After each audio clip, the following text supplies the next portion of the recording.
Now we will start Chapter 3, called the Church Council. The work of the church never changes, but how we organize and administer the program will change according to the changes that occur around the church. Managing the church will change according to the size of the congregation. It may also change according to the number of qualified people who are voters. We have already discussed the voters' assembly and shown that they establish general policy. Now we need a group to do that policy. This is like when our U.S. Congress establishes law, which really are the same as policy.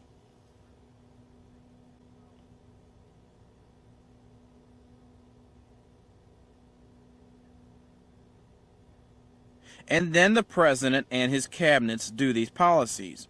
The church council follows the policies set by the voters' assembly. It does not make its own policies. For example, the council cannot decide by itself to loan money to someone.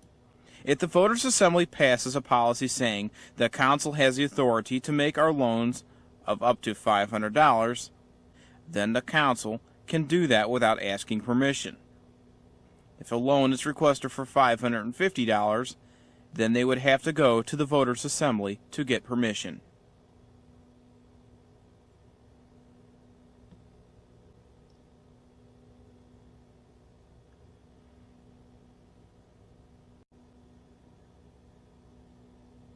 The chairman of each department should also be a council member, since departments do not exist alone. Whether they are voting members of a council depends on a church. They can be advisory members and not vote. They must remember that what each department does will influence other departments. Therefore, it is important that the chairman of each department know what is happening in other departments. This can lead to a fairly large number of people on the council. There would be a pastor, at least 4 officers, and as many as 8 department chairmen. On the other hand, with a small congregation, officers may also be department chairmen, combining roles. The roles are combined. It is best to have the president be only the president, and not be a chairman of any department. The council should meet often. Monthly is recommended. If that is too often, then not more than 2 months apart. It may seem sometimes that everything is running smoothly and there is no need for a meeting. Don't let that fool you. Things can always be improved. Council meetings are not as formal as voters' assembly meetings. Everyone, including the president and the pastor, participates in debates.